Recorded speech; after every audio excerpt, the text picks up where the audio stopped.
Ian Castleberry standing by on the DC Creasman Jewelers Wise Lines. It's always great to catch up with Ian for some NFL Gold Nuggets, and we have got some good ones.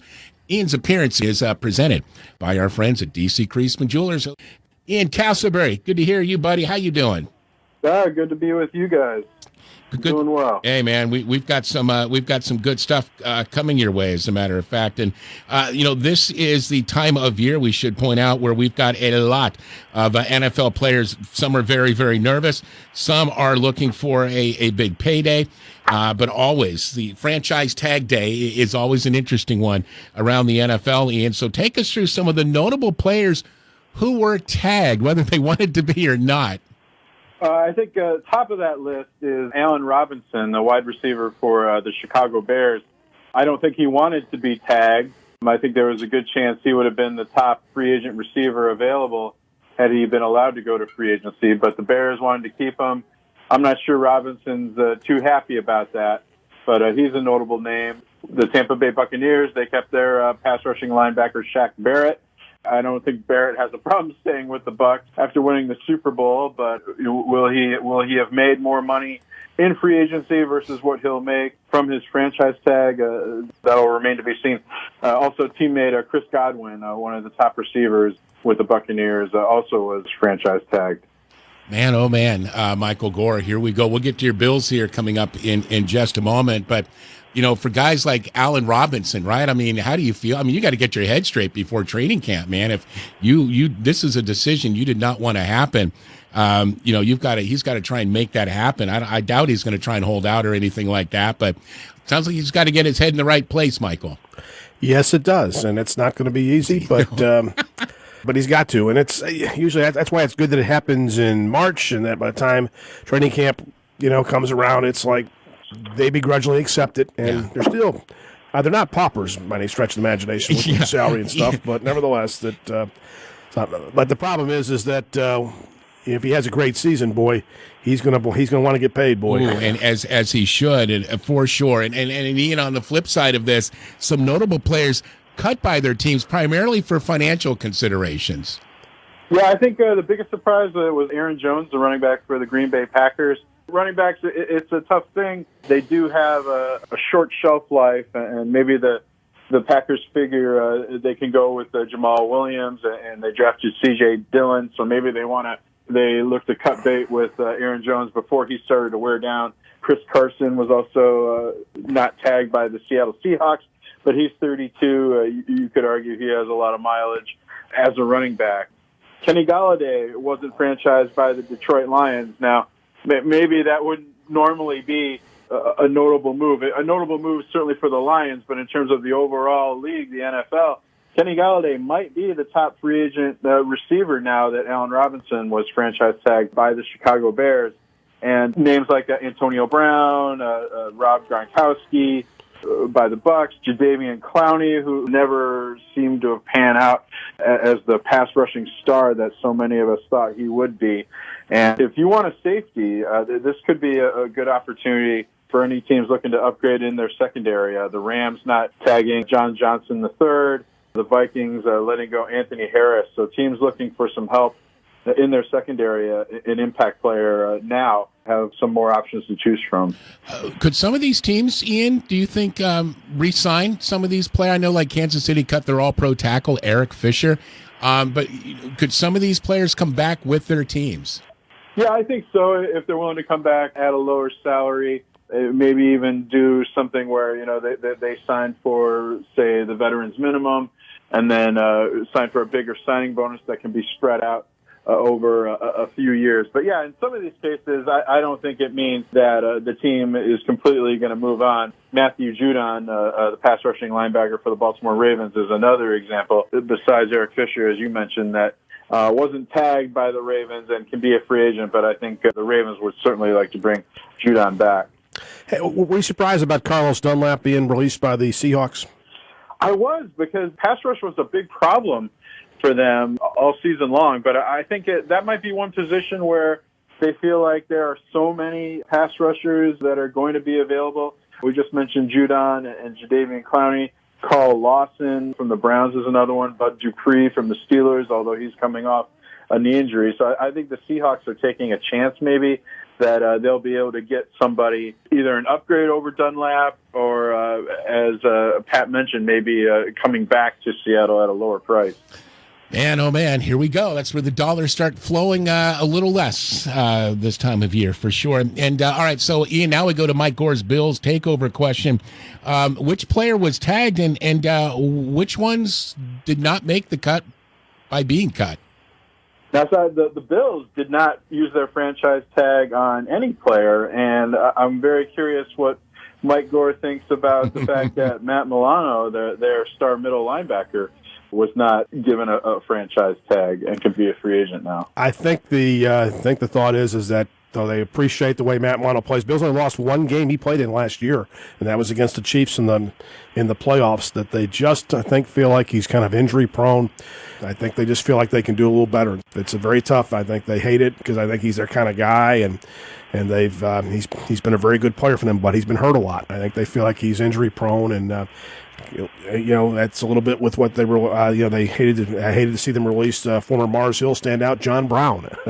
Their wide receiver was a number one receiver in 2019. Then Stephon Diggs came, which we thought would make him better, but unfortunately Brown was hurt a lot during the season. Only played in 9 games, and then of course the emergence of Gabriel Davis, a rookie, just kind of makes him expandable. This is a tough business, boy. This is I go back 30 years ago when the Bills were really good, and they had this wonderful guy named Leonard Smith, who they got from the Cardinals, who took their defense up the next notch, and but then he got a knee infection or something right before Super Bowl 26, and they lost to the Redskins, and he tried to play, but he didn't play well, and the Bills cut him after the year. Just like, thanks for the memories, but see ya. Next man up. That's how it is in the NFL. Yes, it is. It really is. And obviously Panthers fans are wondering, all right, what's going on with our team? Obviously the Panthers ownership has made it clear we'd like to move on from Teddy Bridgewater if we can get someone better, but right now they're not able to find anyone better. So Ian, just the latest with the Panthers and their franchise tag, maybe some players that might have been cut, but we'll get to Bridgewater in just a moment. But how did the Panthers handle yesterday? Yeah, the Panthers used their franchise tag on their right tackle, Taylor Moton. 26 years old, played 4 seasons in the NFL. He hasn't missed a game over the past 3 seasons. So I think that was somebody they definitely need to bring back. His salary will range, I think, from $13.5 to $14 million. And an important thing to mention with these players who are franchise tagged also, as we saw with the Cowboys and quarterback Dak Prescott, the Panthers and Moton could still negotiate a long-term deal. If anything, this gives them a year to figure that out and work something out.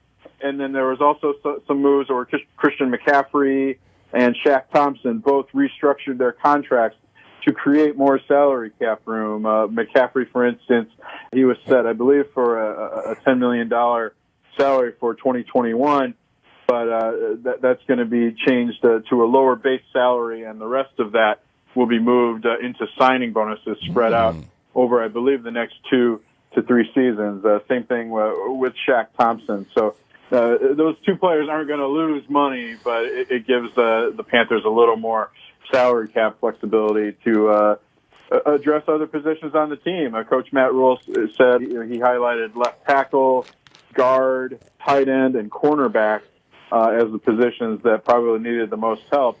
And then, of course, as we've been talking all offseason, there is the quarterback situation. Yeah, and let's get to that. I mean, all this talk about trading for Deshaun Watson, and the Panthers still want to do that reportedly, and maybe some of that clearing of money was towards that. We really don't know, but you bring up a good point, Ian.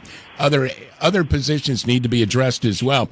Nonetheless, it doesn't seem like there's anything out there unless we have like a surprise before draft day or on draft day, but if that doesn't happen, Teddy Bridgewater looking to be Carolina's quarterback for the 2021 season?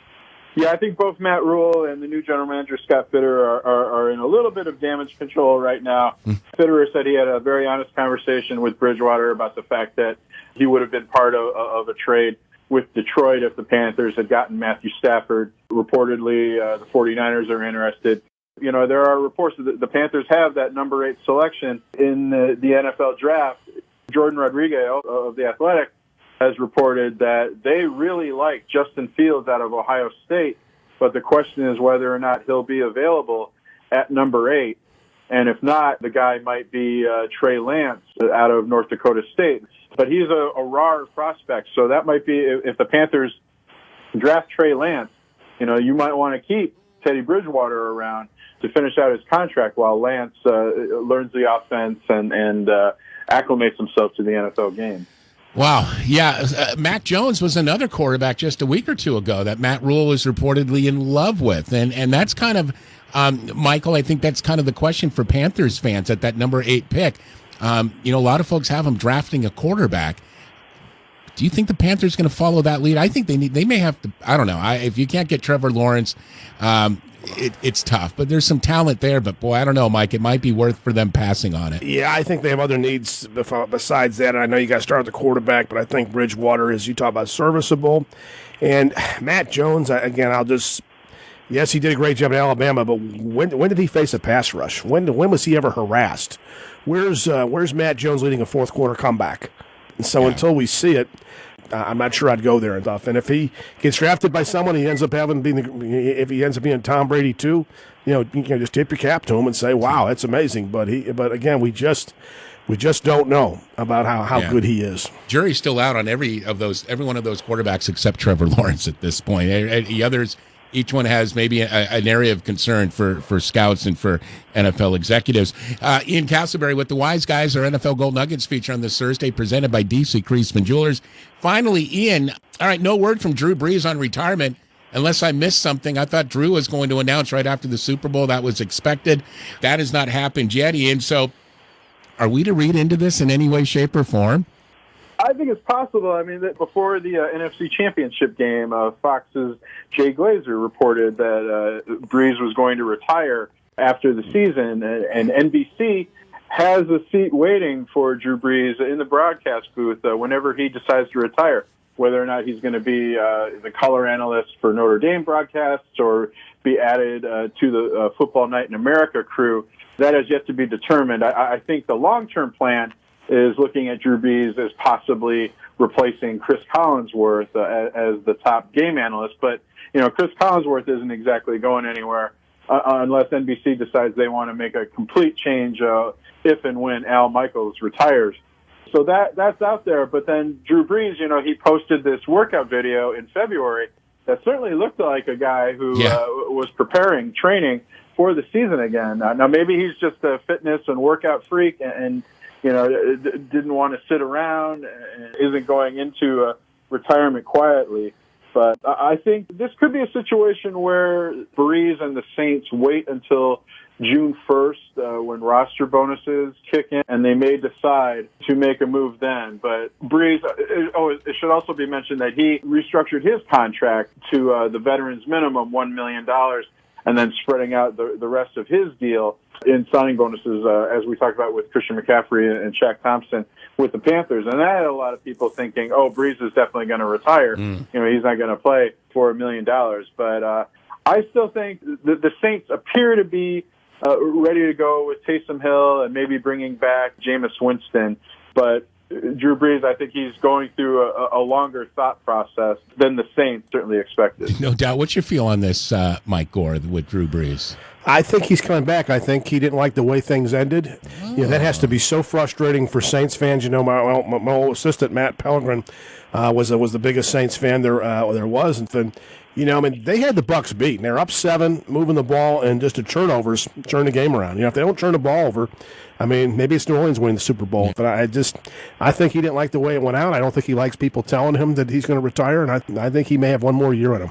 Wow. Wouldn't that be something? All right, we'll be following this for sure. So both Ian and Mike Gore say, hey, keep an eye on Drew Brees. He may not be retiring. Wow, that would be a story for sure. Ian Castleberry, of course, writes for awfulannouncing.com. And also, too, for thecomeback.com. You can like both on Facebook, by the way. Also covered the Dodgers last year for SI.com and does radio hits as well from time to time around the country.